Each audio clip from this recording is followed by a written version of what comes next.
Libby Geist, thank you so much for being with us. Let's get the important questions out of the way first. Libby, where are you? And is the artfully decorated sort of backdrop there? Are those real? My beautiful studio here. I am in my basement in the suburbs of New York City right now.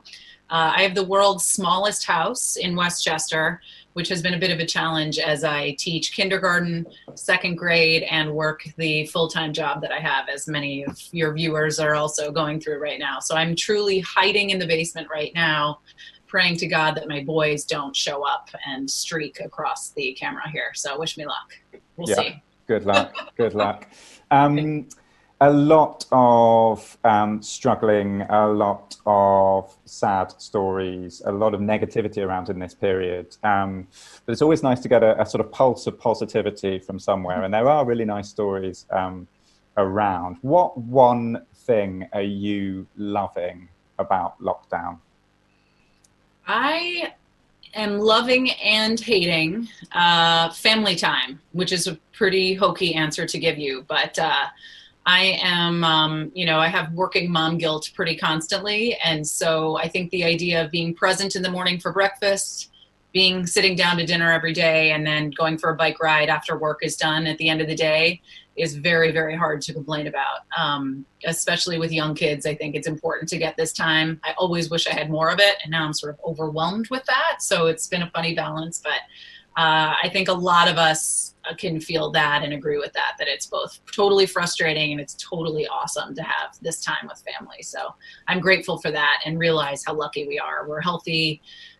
We have a little bit of space, and generally there are a lot of positives that we're trying to focus on here. I'll tell you what I'm loving about lockdown, and that is The Last Dance, which is the incredible documentary around the Chicago Bulls and focusing on Michael Jordan and the amazing sixth championship season.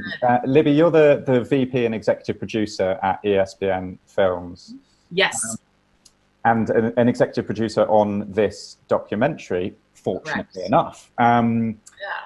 What's your role in, what does the executive producer do in a documentary like this? Yeah, so it sort of defines itself. Every project I work on is different. I'm an executive producer of all of our 30 for 30s and documentary projects under the ESPN Films banner. In this case, I sort of joke that I wrangle. We have a lot of partners, which I know you want to talk about. There's a lot of cooks in our kitchen. And so trying to keep our partners happy and the communication working, I think making sure marketing is working, in full throttle, PR is working, who we have access to. It's also evolved over time, over production. I mean, we were watching rough cuts, of course. We're very closely involved when they were shooting, figuring out who the right people to interview were. But I'm much more involved and hands-on here kind of later in the process as we're distributing and figuring out how to get people to watch this thing, right? And what the best way to distribute and market it is. Again, with our many partners and maximizing the exposure that they all have, but also in this incredibly weird time, just making sure we're doing right by the project and by our audiences. It's been a very tricky balance. It's very strange to be celebrating and taking praise for a project right now, but I have to say the response that we've gotten, and honestly the positivity around it, the notes that I've been getting, anecdotally about, thank you for letting me forget what was going on for 2 hours a week, or, my dad and I watch on the phone every Sunday together, or my kids can watch this. And the appreciation that we've been getting is really special. And I know our partners feel the same. We're not we've never felt that way about a project we've worked on. We've had great projects that have succeeded in other ways, of course, but this is very, very different in how we're standing out. And again, the kind of the energy that it's brought in a really great way. So that's been really fulfilling for sure. We are actually speaking, weirdly, a few days ago, but when this is going out, the whole season of The Last Dance will have been completed. We're speaking 8 episodes have gone out. Right. What's your sort of top line reaction to how it's all come together and how it's been received? Overwhelming. I think, it's a sports cliche, but it's the only game in town right now. It is really special, I guess, to be in a place at ESPN where everybody's says, oh my God, you work at ESPN, there must be nothing to do. And I'm like, quite the opposite, actually. We're important right now. We're needed. We're helping.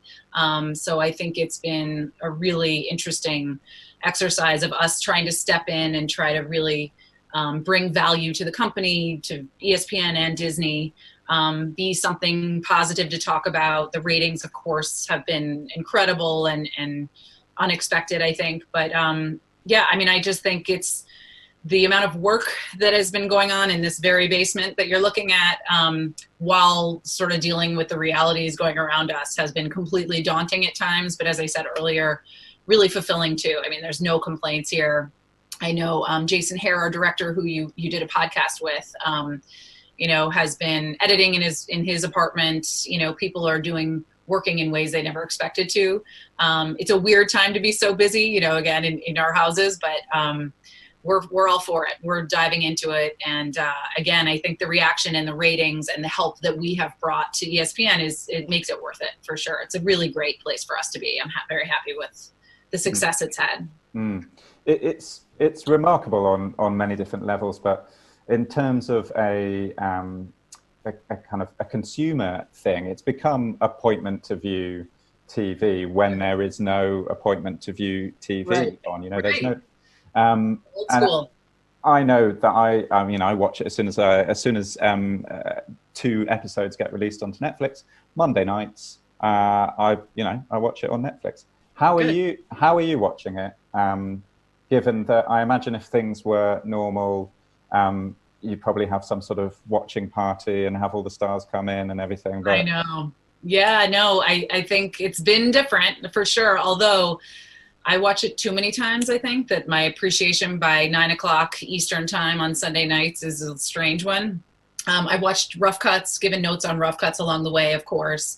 I'm also watching the Air Masters, making sure it looks good, the TV version. I'm actually watching it a few hours early with my kids because they're young, so they're watching it with me, which is really fun to show that off. And then, sadly, this is so uncool. I obviously have no life, but I will also watch it at 9 live when it's on ESPN. And I'm just refreshing Twitter. I'm all over social. It's so much fun to watch people react. And, anyone in production watching knows, when you're so close to a project, you're not totally sure what is going to pop for people. What's funny, how audiences react. So, Ron Harper, the things that are trending on social seem so random to us, but they're so much fun to sort of watch and see what's resonating. And then, of course, in the days following the airing, what continues to be talked about, what are still things people find funny or are using on shows and talking about. That's been really cool. The social experience has been interesting, although we're not at bars or at watch parties.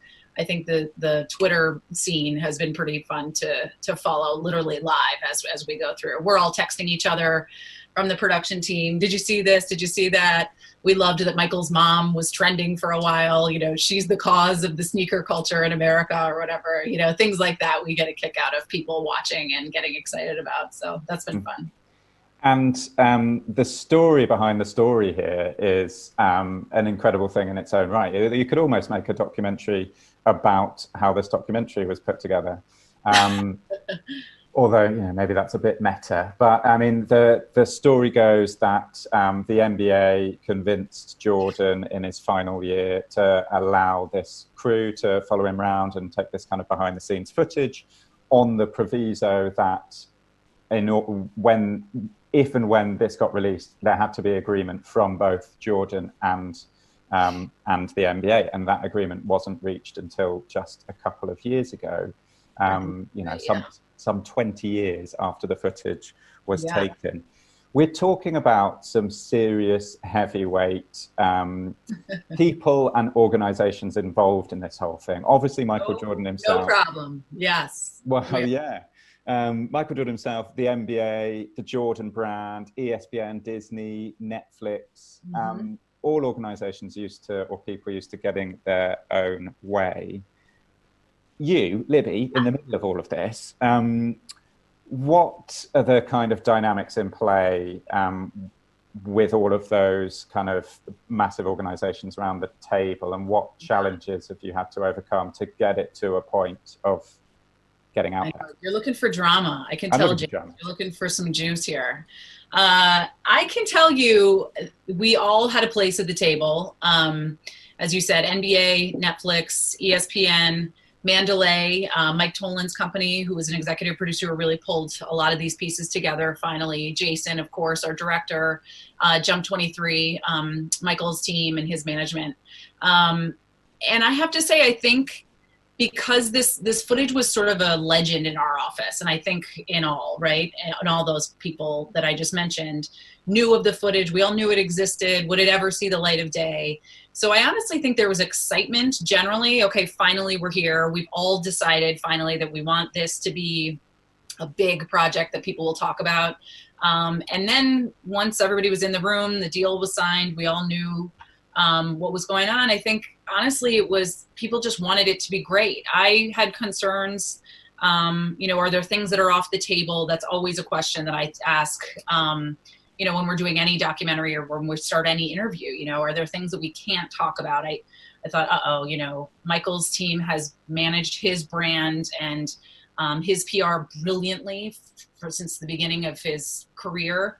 And I thought about that for sure. I think everybody did who's watching. And all of a sudden we saw rough cuts with gambling and some politics and the story of his father's death. And it was there. And I can tell you, we all held our breath a little bit when those notes came back and they were like, this actually isn't what happened. Let us tell you what did happen.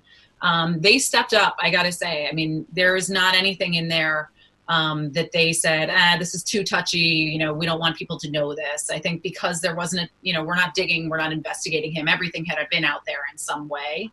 The NBA, of course, is supportive generally. They know, what an icon Michael is, and the whole team is a dynasty that, it's a huge piece of their history. So again, I think, I know everybody's looking for a big battle story, but everybody came in with smart notes, with notes that were added to. There were, as always, honestly, there are creative discussions that get heated sometimes about what's more interesting, what music should we be using here. Mike Tolan and John Dahl on our side, who also executive producers, were helpful in gathering notes before they got to Jason Hare and saying, okay. And so we internally, before they got to Jason, would go through all of our notes and just say, all right, you think this, but we think the opposite. Let's talk it out. And Mike and John would really help kind of mediate and figure out what the best creative decisions were. And then we would relay the notes to Jason. He would execute. I'm sure he had his opinions about some of them too, but it was a process very similar to other, I've worked on 130 plus sports documentaries now, which is crazy to think. And that is true of every project I've worked on. I think we all had to eat a little bit of humble pie and realize there were 5 other heavy hitters in the room who have had huge success. And so it was a really fun, collaborative process. And again, I think the idea that we all agreed on every creative decision along the way is never true. And it wasn't true here. Again, most of that was about music and the structure of the piece and not about, we can't say this or you can't say that. So also, I think it was a weird, I would say, problem that we had almost everyone we ever want to talk to about basketball or culture in the 90s wanted to be part of this project. So again, making those lists of who was going to be included and how each voice was heard and how Jason had to weave those stories and those characters together was really, really hard. I think there was about 105 interviews done. Again, he probably told you that on the podcast. And figuring out a way to represent those and weave those together was no easy task. So we just tried to help him and support him along the way. I'm sorry. I wish I could give you something juicier. That's okay. I guess I wouldn't be allowed to, but I'm not holding back. I promise. On that creative process, there are a lot of remarkable things about this documentary. The people involved, the footage involved as well, but some of the technical elements are pretty innovative as well. The narrative arc that goes back and forwards throughout the 10 episodes. The fact that there are 10-hour-long episodes in itself is very long-form storytelling. Mm-hmm.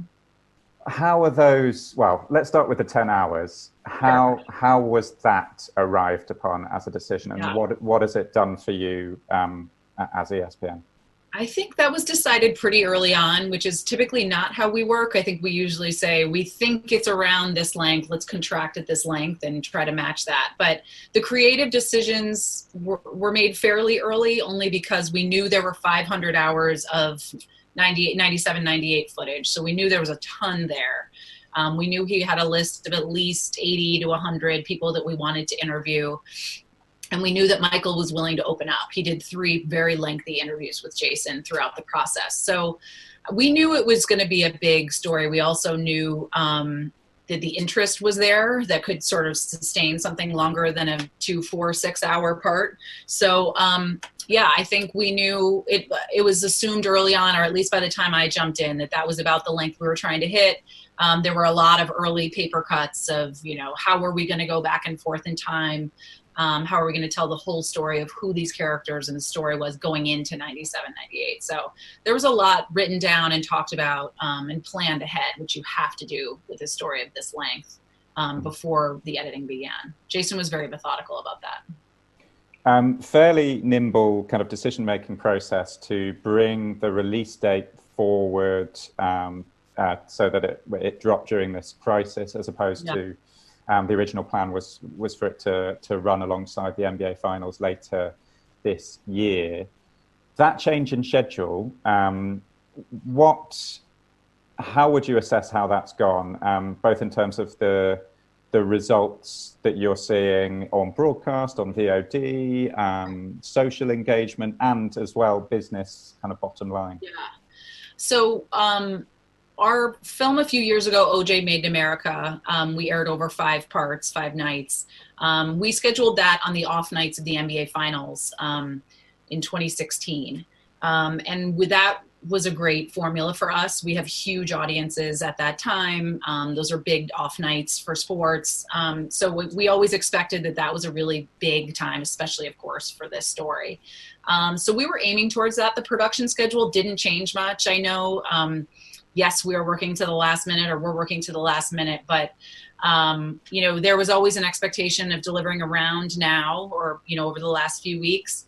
We just obviously didn't expect to be turning it around so quickly and getting it out into the world that fast. I think it's also snowballed the reaction, and everybody asked, what is this experience like, as you said? And I was like, it's a little bit frantic. We're still giving notes, and they're about to deliver episode 10, just a few days before it aired. So we just didn't expect the reaction to be coming while we were finishing, obviously. I know poor Jason and some of our producers and editors and sound mixers are, will be in touch and saying, congrats, this is unbelievable. And Jason's like, I can't even see any of it. I'm in the middle of this still. So that was unexpected. But again, I think when sports shut down, I think it was March 13th, I think it was an immediate reaction. I remember Michael's team, SD Portnoy, emailed very quickly, like, what, do we have holes to fill here? Do our fans kind of need this? ESPN was already having those conversations in our programming team. So there was no pushback. I think everybody realized the value of having this project ready. We knew it was a big interest project anyway. So yeah, we looked at the production schedule. Yes, it was aggressive.